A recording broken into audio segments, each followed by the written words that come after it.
Gente, vamos lá para a última parte, então.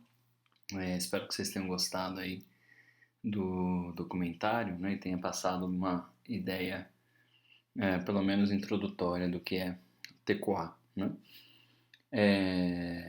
E aí, partindo então para a ideia, né, dos direitos humanos e da decolonialidade, o próprio termo, né, é polêmico, a gente está começando a estudar essas coisas, eu pelo menos, né, mas acho que é tudo bastante recente. E tem aí quem use descolonialidade, pós-colonialidade, né? Eu tenho usado decolonialidade porque faz referência a um grupo latino-americano, né, de estudos pós-coloniais ou decoloniais. No coletivo, né, do nosso grupo de pesquisa, a gente está usando descolonialidade porque parece que é mais abrangente, né? E, na verdade, o interessante é a gente entender aquela ideia que a gente estava discutindo é, lá no primeiro vídeo, né, da diferença entre colonialismo e colonialidade. Então, dito isto, né, eu vou me basear um pouco mais no texto do Maldonado Torres, né, daquele livro, e só para trazer algumas ideias para a gente poder debater, né, para a gente conhecer. Mas são todas ideias também das quais eu estou me apropriando aos poucos, né? Então, tem uma ideia inicial, né, de que a colonialidade seria uma espécie de doença que os direitos humanos viriam curar, né? Ou seja, os direitos humanos superariam, né, ou seria uma forma de superar essa colonialidade.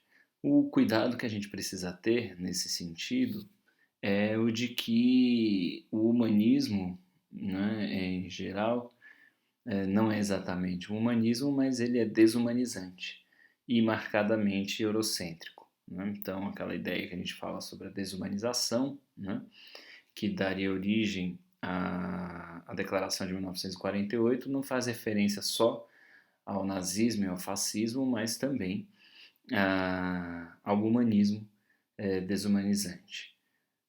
Porque os próprios direitos humanos carregariam essa colonialidade, né? Então, se há uma tese, e isso é interessante desse texto do Torres Maldonado, porque ele dialoga, ou pelo menos ele se apresenta como um discurso crítico a boa parte do que a gente vai estudar, e isso é interessante para a gente ter esse contraponto, né? Se por um lado os direitos humanos têm sido interpretados como secularização da salvação, ou como aquela tese da sacralização do Hans Joas, né, que eu considero bastante interessante, a resposta do Torres Maldonado é de que, na verdade, os direitos humanos parecem ser muito mais uma condenação dos colonizados, né? E aqui ele faz referência ao Fanon, né, a ideia de condenados da terra, né? E é uma ideia bastante forte que acaba sendo usada pelo Martim Baró, pelo Paulo Freire, né? Então, o discurso da exclusão, para ele, é um discurso que falseia a colonização, né? Porque é como se a gente tivesse um mundo que funciona bem e aqueles que não fazem parte, né?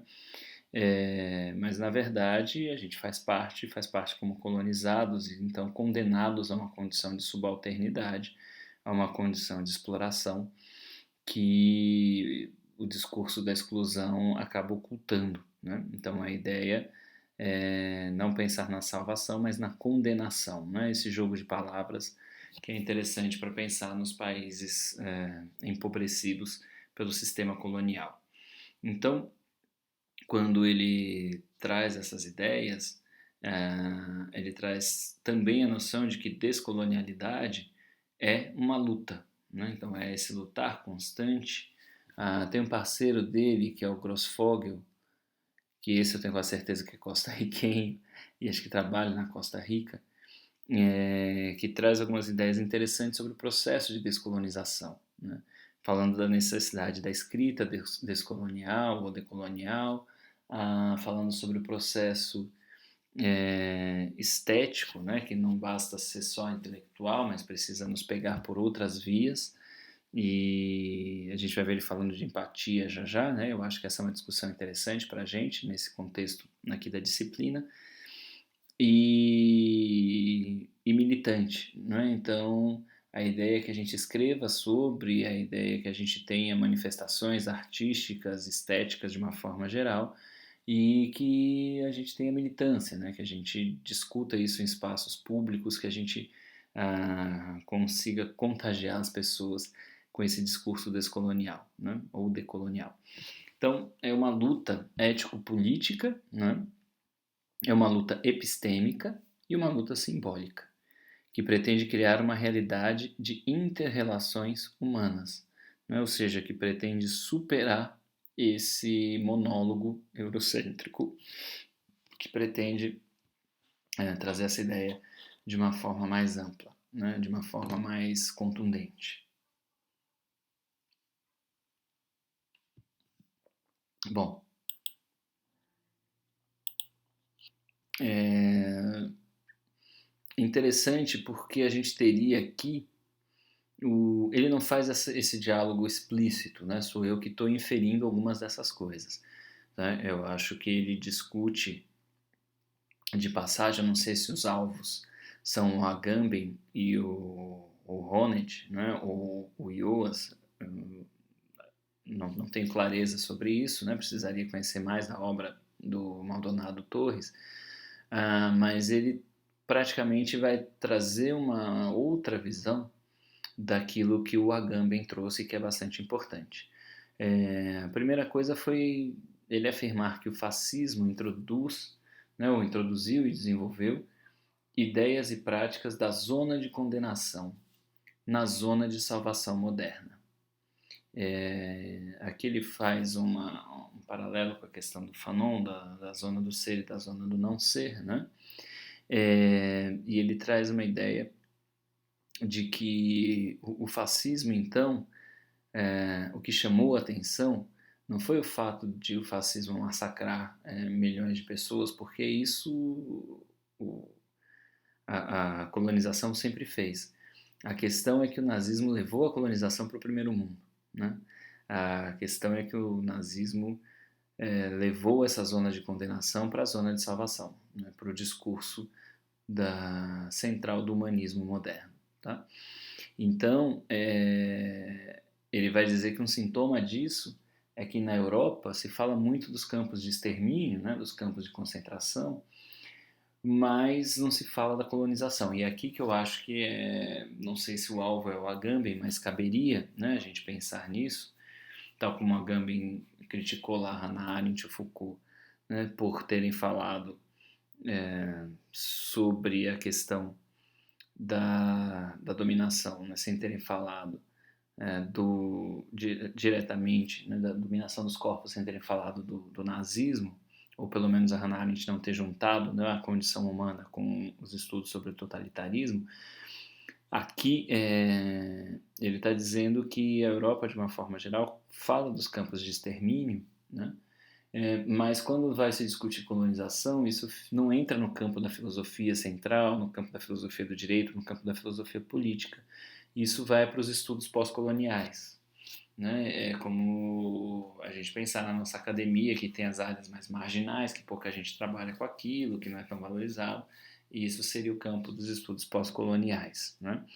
E eu acho que essa tese é muito interessante porque ele está trazendo uma ideia do estado de exceção, que é, na verdade, esse estado de condenação que não consegue se enxergar. Então, é uma crítica interessante, né, feita a essa leitura do biopoder e a leitura do estado de exceção. Por outro lado, a gente teria uma crítica dele à teoria da empatia. E isso eu acho que traz uma discussão bacana para a gente, né, para a gente ficar atento. Por quê? Ele está chamando de teoria da empatia e a principal autora que ele cita é a Lynn Hunt, que vale a pena também, é uma autora muito interessante, bastante citada pelo Hans Joas, que diz que tem uma tese semelhante à dela, mas discorda de algumas coisas. E, de uma certa forma, o Honneth, né, que tem sido meu referencial teórico, também trabalharia com uma espécie de teoria da empatia, né, não exatamente da empatia, da identificação, mas tem a ver com essas relações afetivas que constroem o reconhecimento e, com ele, os direitos. Né? E qual é a questão que o Maldonado Torres traz aí? Essa teoria da empatia coloca uma discussão de que não seria só falta de empatia, né? Falta de identificação com os grupos dominados, mas de uma certa manipulação da empatia, né? De sentimento e formas particulares de raciocínio que operam no sistema, que é capitalista, racista e patriarcal no seu cerne. Então é a falta de reconhecimento daquilo que não seja, né, a heteronormatividade masculina, né, em relação aos não brancos e em relação aos não ricos, né, aos não proprietários. Então, essa forma de empatia estaria, né, eu seria muito ingênuo não tratar da empatia sem tratar ele não usa o termo também, mas sem tratar da interseccionalidade, né? E eu acho que essa é uma questão interessante que se coloca também, né, para a gente pensar o posicionamento disso que eles chamam de teorias da empatia, que eu acho que dá conta dessa questão que a gente vem conversando sobre os valores e os afetos. E aí não teria como a gente pensar em valores e afetos sem pensar nessa condenação interseccional, né, dessas encruzilhadas interseccionais, se a gente quer pensar os direitos humanos de forma mais a sério. Né? Então, acho que essas são algumas ideias importantes aí sobre essa decolonização dos direitos humanos. Tá? Não tem tanta coisa, acho que a gente pode bater mais papo sobre isso. Então, só para mostrar as carinhas aí, esse é o Boaventura de Souza Santos, né? Que tem uma história interessante com o Brasil, né? Acho que eu já mencionei, e também com a África, né? Ele se forma em Direito, em Coimbra,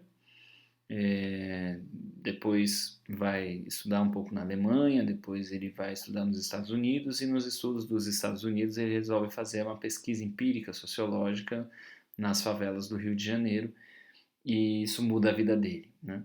É uma fofoca engraçada, né? Eu estava lendo uma entrevista com ele e ele fala que a primeira favela que ele resolveu estudar, ele saiu de lá correndo risco de vida, porque essas diferenças do português de Portugal para o português brasileiro. Perguntaram para ele isso nos anos 70, tá? Comecinho dos anos 70. Mas perguntaram para ele o que ele estava fazendo lá e no português de Portugal eles não falam pesquisa, eles falam investigação. Então ele disse que estava fazendo uma investigação na favela e aí puxaram a arma para ele, achando que ele tinha algo a ver com a polícia e botaram ele para correr de lá. E aí ele aprendeu e conseguiu ir fazer os estudos em outra favela. Mas o Boaventura de Souza Santos tem trazido algumas questões bem interessantes, falando de como certas localidades podem se globalizar de forma interessante, né? Que é essa questão do universalismo. Eu trabalhava com outro texto dele mais antigo nessa disciplina, né? Em que ele falava de uma hermenêutica diatópica, né? Ou de uma interpretação que nos tira do lugar, ou que nos faz enxergar lugares diferentes, que agora ele chama, né, dessas outras gramáticas da dignidade e dessa tradução intercultural, né? Então, o Boaventura de Souza Santos influencia também esses autores da decolonização e é aí um pensador português, né, que escreve em português e é uma referência já no campo do direito no Brasil há muito tempo e pode ser um autor importante, né, para a gente pensar uma psicologia diferenciada também. Esse é o Nelson Maldonado Torres, né, que eu não tenho muitos dados sobre ele, só li aí uns 2, 3 textos dele em que ele apresenta, né, algumas dessas suas ideias sobre a questão da descolonização ou da decolonização e mais especificamente aqui algumas delas sobre os direitos humanos, né? Então, dito isso, nós vamos para a última parte. Acabei não colocando 4 aqui, né, mas é a nossa última parte da aula, em que eu vou falar muito brevemente sobre algumas possibilidades de diálogo da psicologia com essa pluriversidade e com a decolonialidade, né? O primeiro nome que eu gostaria de citar, e a partir do nome expor algumas ideias, é do Henrique Pichon-Rivière. O Pichon-Rivière é suíço, né? Franco-suíço, que vai para a Argentina ainda criança e cresce entre os índios Guarani. E isso parece ter sido determinante para ele, né? É algo que eu preciso aprofundar, né? Eu tenho lido algumas coisas, eu tenho uma amiga que é professora da USP, que é a Yane Scarcelli, que acabou de fazer a livre docência dela sobre a importância do Pichon para pensar saúde pública, as políticas de saúde, né? E o papel da psicologia nessas políticas de saúde. Recomendo, né? É um texto muito bom. Ela tem uma experiência aí de décadas, ela trabalhou com a Maria Helena Pato e ela trabalha com essas questões no campo da saúde mental há muito tempo. E o referencial dela é pichoniano, né? E quando ela escreve a parte da biografia do Pichon, ela chama atenção para o fato de que ele falava Guarani desde muito cedo, né?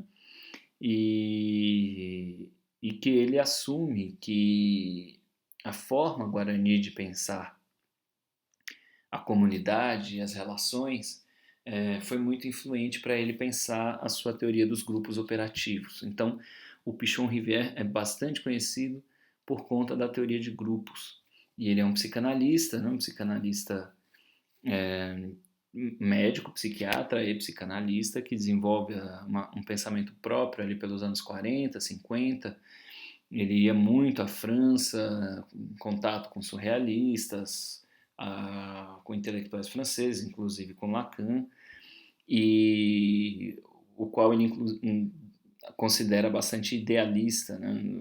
Bem distante do materialismo.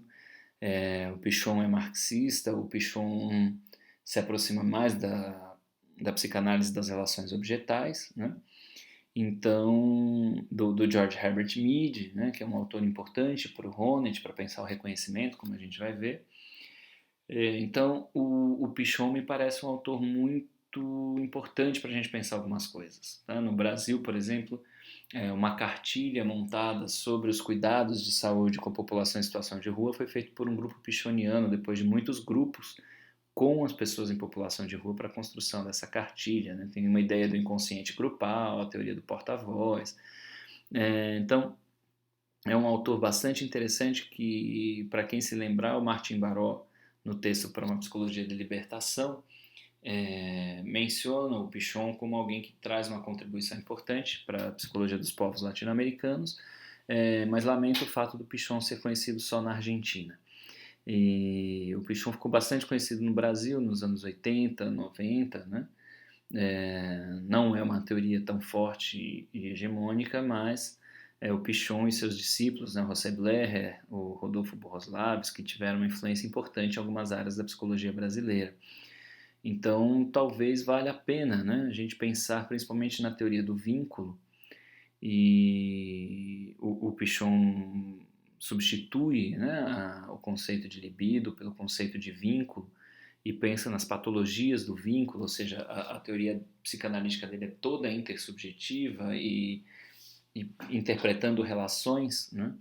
E talvez ele tenha aí uma influência interessante do conceito de TQA, né? Por isso que eu coloquei interrogação, esse é um estudo a ser feito, né? Eu não consegui me debruçar sobre isso ainda, não conheço alguém que tenha feito esse estudo diretamente, né?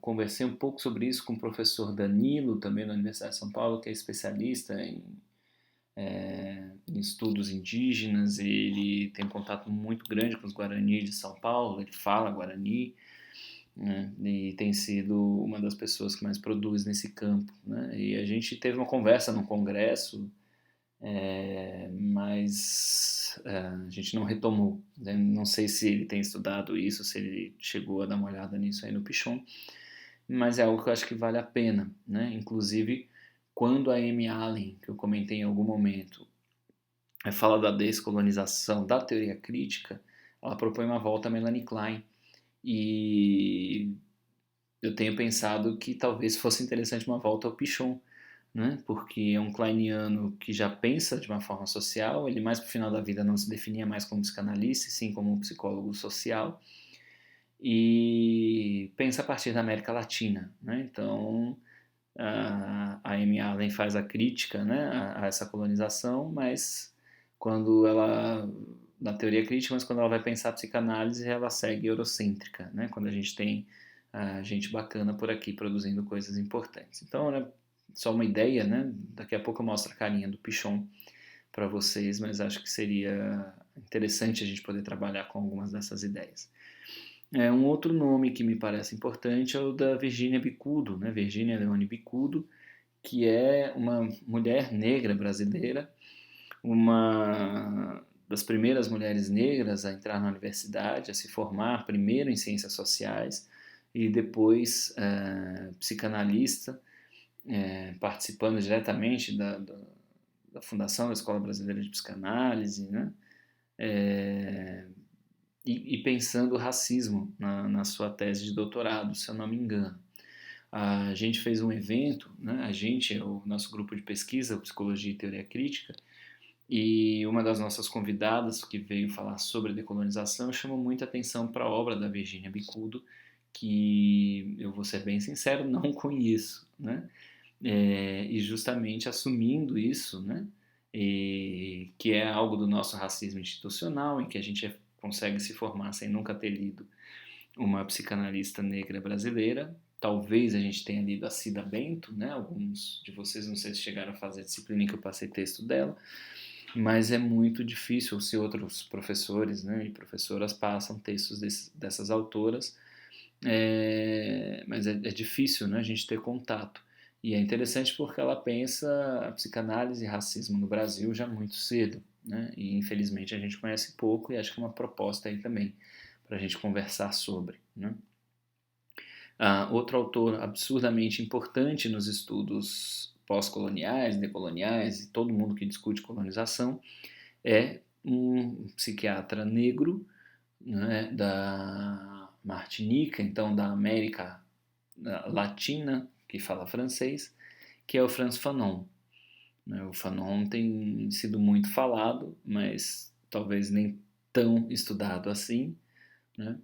E ele traz essa ideia de pensar os condenados da Terra, né? Mas não só eu também conheço pouco do Fanon, tenho conhecido um pouco mais por conta do trabalho do Daniel, né, que está aí fazendo a disciplina com a gente, que é me orientando de iniciação científica, de TCC, e a gente tem trabalhado mais diretamente com a leitura do Fanon, né? Ele tem um livro belíssimo chamado Pele Negra, Máscaras Brancas, que é um livro em que ele discute diretamente o reconhecimento, a teoria do reconhecimento, né?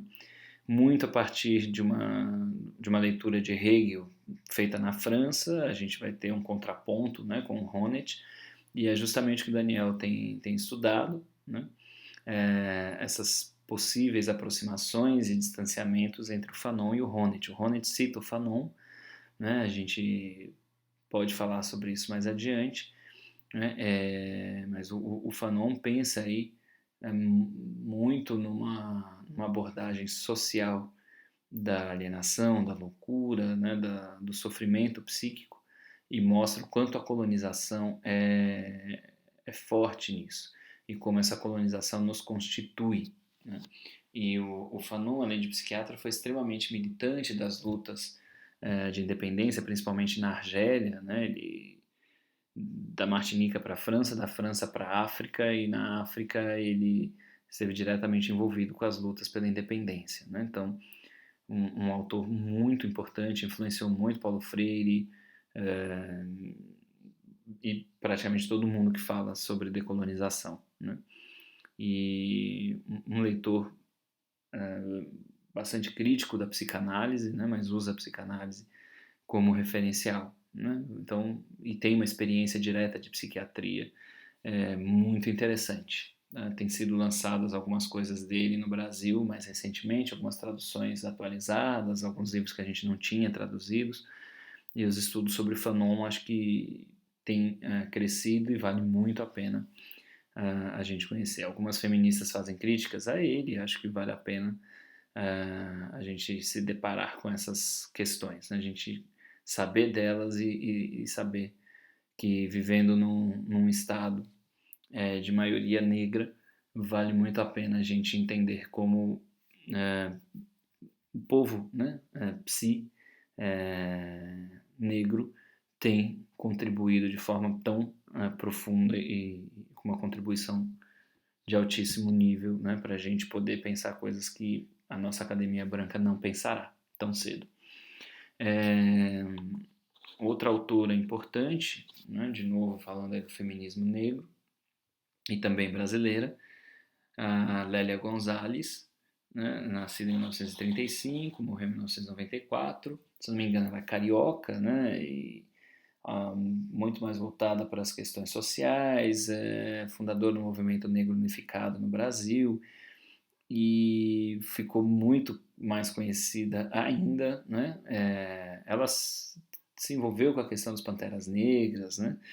Ela tinha uma proximidade já na juventude com a Angela Davis, e aí ficou famoso o fato de que a Angela Davis questiona para o grande público brasileiro por que eles leem ela quando tem a Lélia Gonzalez, com quem ela aprendeu tanto. Né? Até depois eu vou mostrar uma foto da Lélia, eu peguei uma foto que eu gosto. Também estou começando a ler, né? Preciso conhecer melhor. E não, me perdi aqui no que eu estava falando. Mas sim, a Lélia se aproxima da psicanálise, né? Da psicanálise lacaniana. E aqui eu peguei um trechinho, né, de um texto sobre ela que eu li algum tempo atrás, e uma citação dela, né? Então ela vai falar da cultura negra, né? Da negritude que é jogada na lata do lixo, e vai usar essa expressão do ser falado, né? E então ela traz uma questão da leitura de Freud e de Lacan, mas ao mesmo tempo colocando a questão da negritude, né? Fazendo uma crítica a esses autores, que são o referencial dela, né? E no texto ela diz que ela vai passar do lixo falado ao lixo que fala, e numa boa, né? E ela tem algumas ideias muito interessantes, porque ela fala que o português brasileiro é muito diferente do português de Portugal, porque é um pretuguês, né? Esse pretuguês é porque a gente tem muita influência dos povos africanos, a gente tem palavras que não se usam, né, em outros lugares, então ela tem essa questão de uma discussão forte sobre a linguagem e essa discussão no campo da psicanálise, que eu acho que também vale a pena a gente sistematizar, conhecer e poder discutir mais, né? A gente ter esses outros referenciais na nossa formação. Um outro autor que me chamou a atenção há pouco tempo e que eu também ainda li muito pouco, vocês veem que eu estou falando só de coisas que eu conheço pouco, porque eu estou construindo mesmo esse conhecimento, obviamente não sozinho, né? Aprendendo com um bocado de gente, com os meninos que trabalham comigo aí, as meninas, né? E há pouco tempo, eu fazendo uma pesquisa sobre essas questões do preconceito, né, na naturalização dos direitos e da ideia do direito natural, eu descobri esse autor indiano que se chama Ashish Nandi, eu acho que é assim que se fala o nome dele, né? O Ashish Nandi tem um livro chamado Freud Selvagem, né?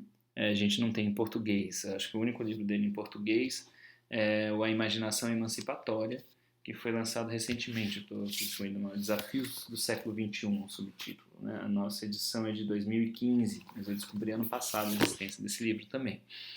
E o Ashish Nandi estava me ajudando a entender algumas coisas, né, sobre como a nossa construção, né, sobre os seres humanos, de uma forma geral, reproduz os preconceitos colonizadores, né? E basicamente o Ashish Nandi tenta trazer uma ideia semelhante a que o Boaventura de Souza Santos estava discutindo, das culturas perenes, ou seja, daquelas culturas que não são apagadas facilmente, também os colonizadores não conseguem apagar. ele falando da Índia é muito interessante porque a gente pensa no nosso berço civilizatório como aquele que vem da Grécia, de Roma e talvez ali, né, da questão judaico-cristã. Mas ele está falando de uma cultura muito antiga, né? Pelo menos até então os documentos mais antigos escritos que se conhecem são os Vedas, que organizam toda a sociedade indiana, né?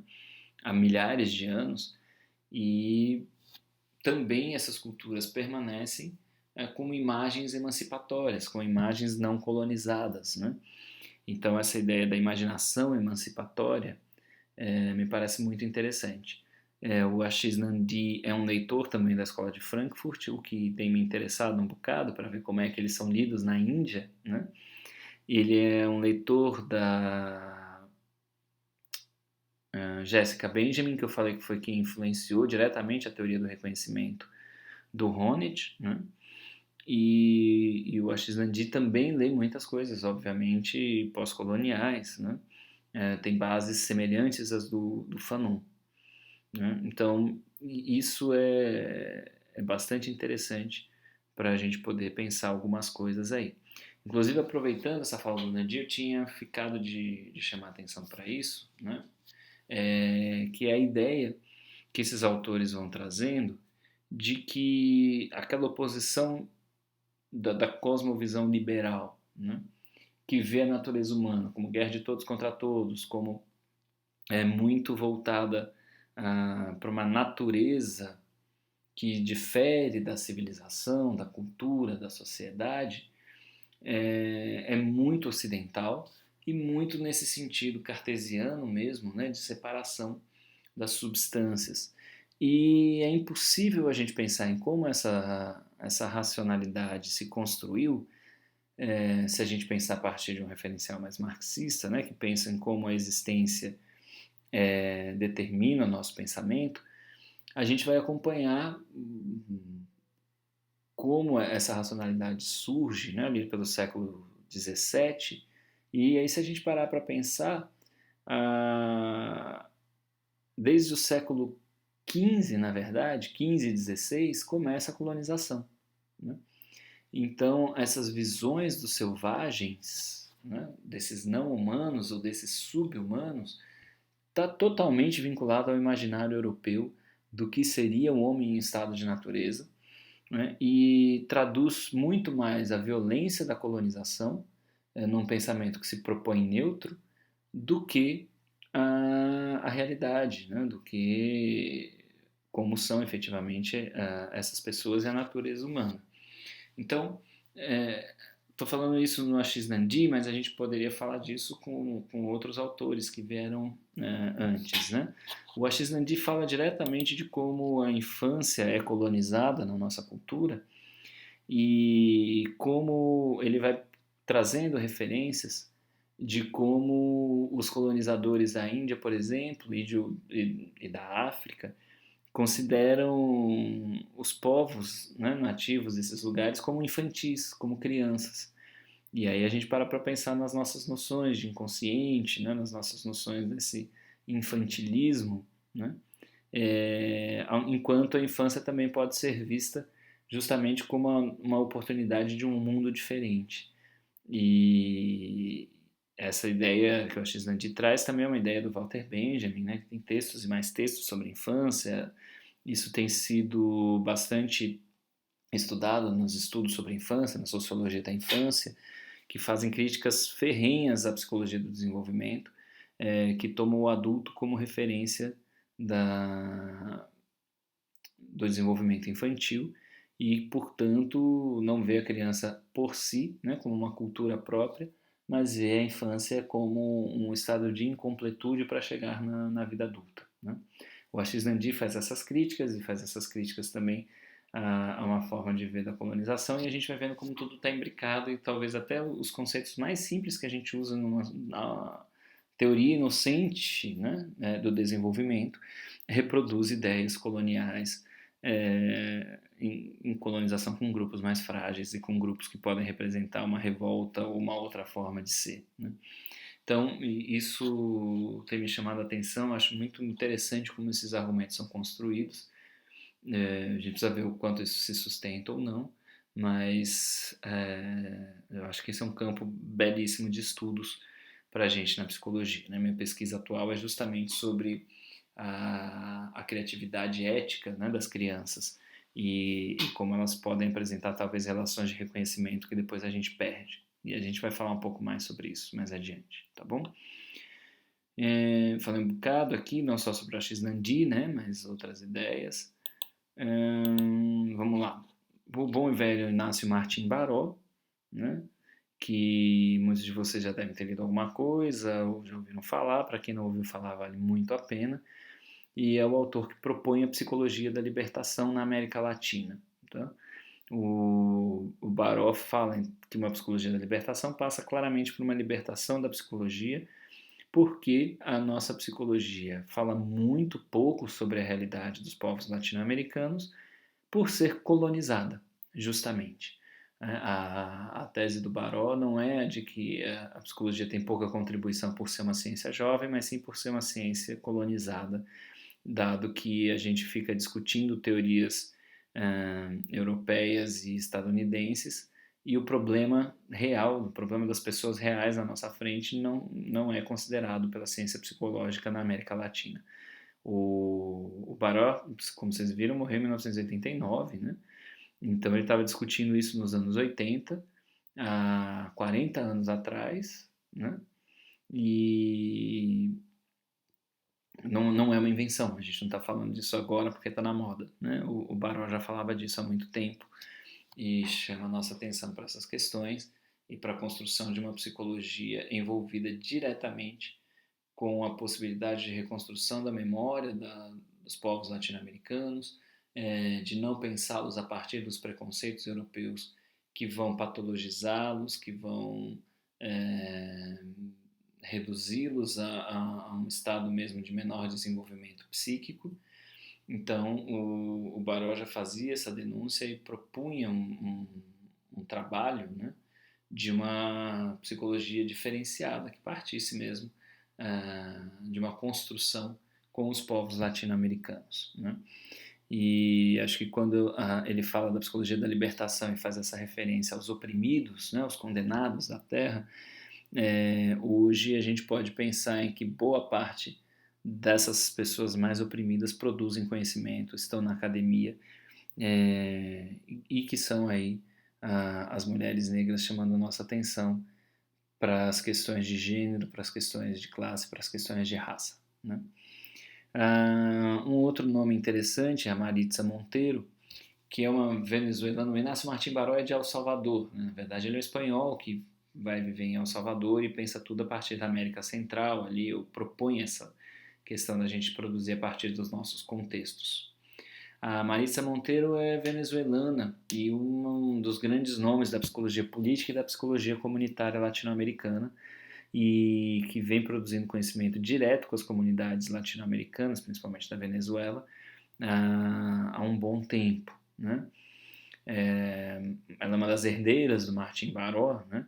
Eu também tenho pouco a falar sobre a Maritza. Quem é fã de carteirinha da Maritza e entende um bocado dela é o professor José Fernando.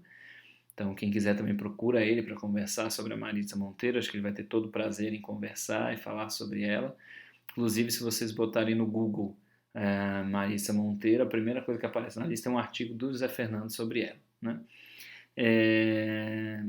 Ou pelo menos apareceu aqui para mim, porque pode ser o Big Brother do Google. Né?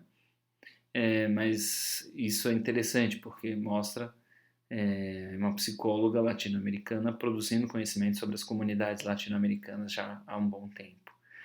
E o último nome que eu vou citar, obviamente tem mais um monte de gente, tem gente que eu estou conhecendo agora, mas eu estou citando alguns nomes que me chamaram a atenção. Inclusive um eu não citei, que é um psicólogo chileno que fala, né, do Baró com a psicologia social da libertação, e ele propõe uma psicologia da libertação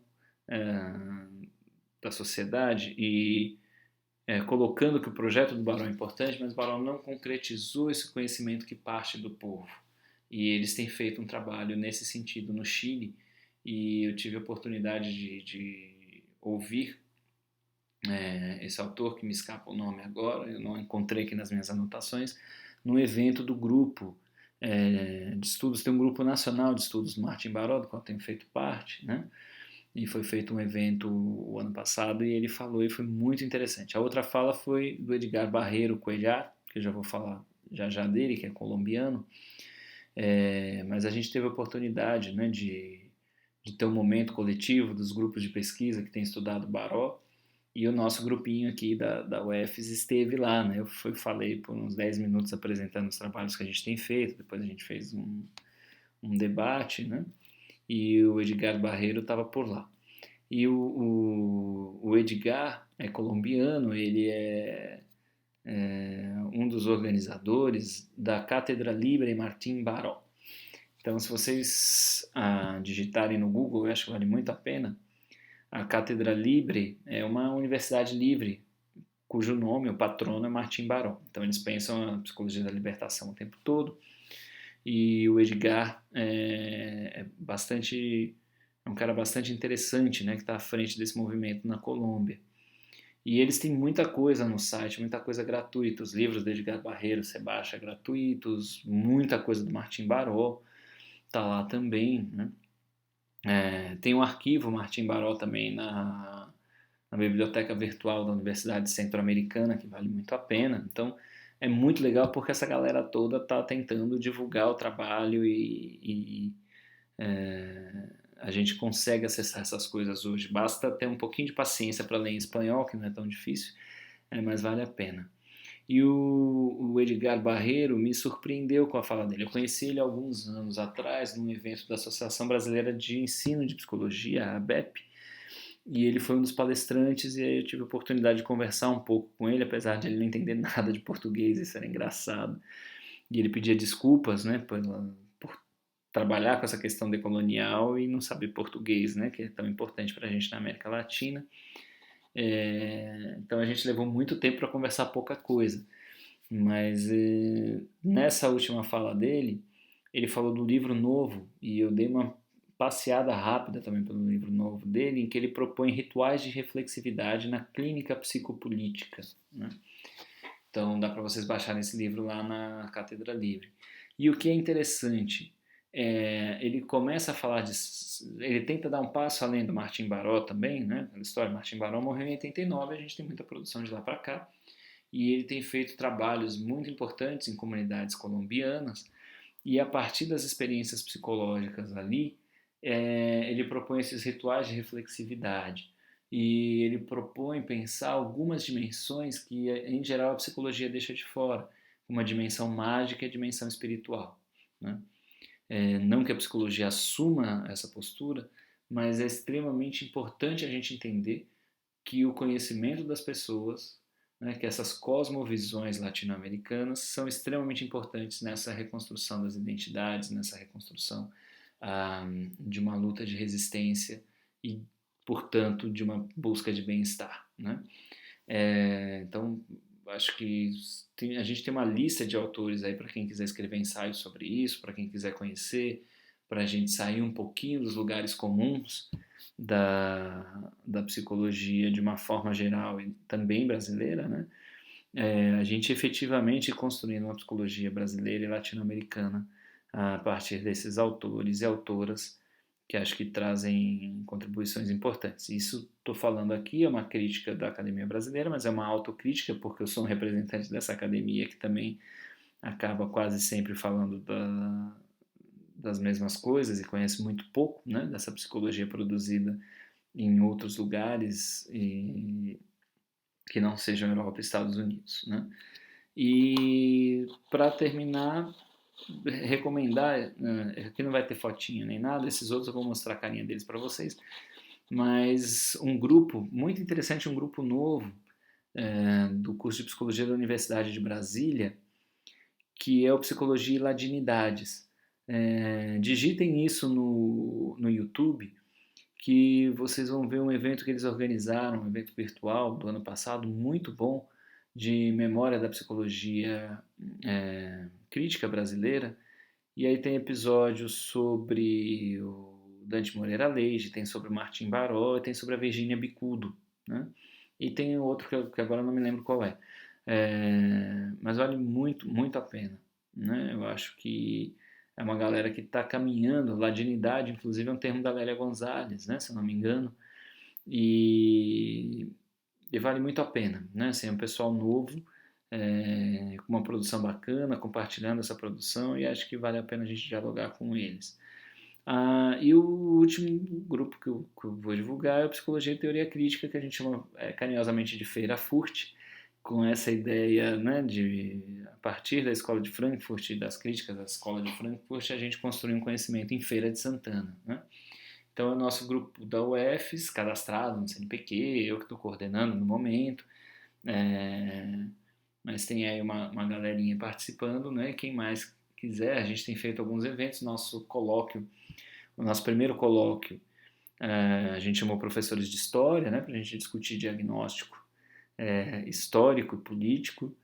A gente teve também a fala da Deane, que é uma psicóloga preta, que fez um trabalho de psicologia preta na periferia de Salvador, e como um trabalho de psicologia meio comunitário, começou como um projeto de extensão da UFBA, e meio que os próprios estudantes foram tocando, né, por questão mesmo de envolvimento, né, ela fez um trabalho muito bonito, acho que agora ela está indo fazer, já deve ter ido fazer o mestrado dela, é, mas vale muito a pena, não sei se a gente tem isso gravado, a gente deve divulgar, e agora em 2020 a gente também conversou com pessoas que têm estudado mais diretamente decolonização e interseccionalidade, para justamente a gente ir entendendo essas críticas mais recentes da teoria crítica e produzindo uma teoria crítica com a cara de Feira de Santana, do Sertão Baiano, do Recôncavo, do Brasil e da América Latina, né? Então, basicamente, a gente tem proposto que essa relação teoria crítica e psicologia é extremamente importante, né? É muito bem construída, e talvez para as questões da teoria crítica de hoje, a psicologia da libertação tenha uma resposta melhor do que essas outras psicologias e psicanálises estão é, arraigadas no seio da teoria crítica. Tá? Então é mais ou menos com isso que a gente está trabalhando, e vamos seguindo. Né? Então, pronto, acho que era o que eu tinha para falar. Vamos só ver as carinhas aí das pessoas simpáticas. Esse é o Henrique Pichon Rivière, né? A Virgínia Bicudo, já mais velhinha, a gente conhece fotos dela mais nova, mas eu escolhi essa porque eu acho bacana. O Fanon, né?